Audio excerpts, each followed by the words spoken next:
Hello, I'm Steve Shaw, National Coordinator of Football Officials and Secretary Rules Editor for the NCAA. Today we're continuing our series of media videos for 2025, and we're going to be featuring game action from Week 9. Now, before we get into our video, an interesting trend is emerging in our onside kick data. So far in FBS this year, 101 onside kicks have been attempted, and 20 have been successful, meaning the kicking team recovers the ball.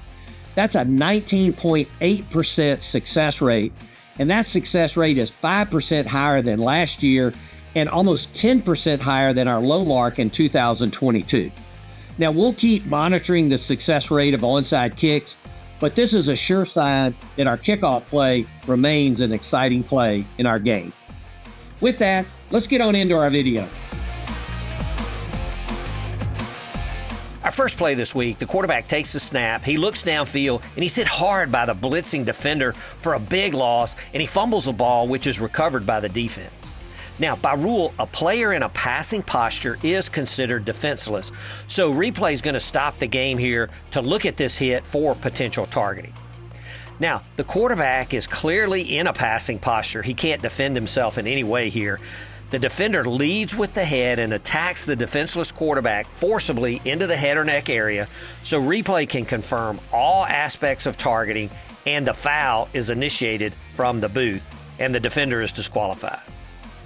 Now, the targeting occurred before the change of possession, so the offense keeps the ball with a 15-yard penalty from the previous spot and an automatic first down. By rule, when a player is in a passing posture, a defender cannot hit him in the knee area or below, that'd be roughing the passer, or he can't hit him in the head or neck area, that would be targeting. So the strike zone for the defense going into a passer is above the knees and below the head or neck area. Play 2, we get a punt from the kicking team's own 20-yard line. We see that the ball is going to be partially blocked. It goes high into the air, and then number 57 of the kicking team catches a punt. He catches it right at the 21, and he's going to rumble forward to the 27. By rule, no inbounds player of the kicking team can touch a scrimmage kick that has crossed the neutral zone before it touches an opponent. This catch was 1 yard beyond the neutral zone, so this is considered illegal touching, and the receiving team can take the ball at the spot of illegal touching after the down. And when the kicking team, if they catch or recover the ball, it's dead at that point. So the receivers are going to take the ball at the 21, 1st and 10. Now, if the kick would have failed to cross the neutral zone, any player of the kicking team can catch or recover the ball would continue to be in play, and they could advance it. And if they made the line to gain, it would be a first down. But here, this was caught beyond the neutral zone. The ball is dead there, and the receivers can take the ball at that point, 1st and 10. Play 3, the quarterback hands to the back. He's going to break number 17's tackle attempt, and he's down for a 3-yard gain. Now, we see number 17, he's holding up his hands as if he's not guilty, and the question is, did he commit a face mask foul? And as we go back and look at the replay, there's no question his hand is on the mask, and then he's going to let go. So is this a foul? Well, by rule, no player shall grasp and then twist, turn, or pull the face mask, the chin strap, or any helmet opening of an opponent. But it is not a foul if the face mask, chin strap, or helmet opening is not grasped and then twisted, turned, or pulled. So this was definitely not a face mask foul. Good discipline by number 17. He had his hand there, but he didn't twist, turn, or pull the face mask. A good play, no foul. Play 4, the offense has 4th and 7, and they're going to punt.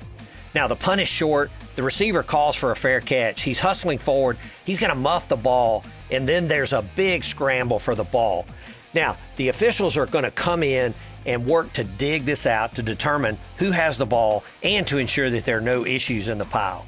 Now, clearly, both teams believe they have the ball, and as we can see, both teams are signaling that they truly do have it. But finally, the crew's going to come out and award the ball to the receiving team. Now, as we go back and look at the recovery from the low end zone camera, we see that both a kicking team player and a receiving team player gain joint possession of the ball while it's on the ground. By rule, if opposing players who are eligible to touch the ball simultaneously possess it and the ball is declared dead in joint possession, it is awarded to the receiving team, as the Crew did here. And this same principle applies to the offense and defense with joint possession. If opposing players have joint possession of a dead ball, the ball belongs to the offense.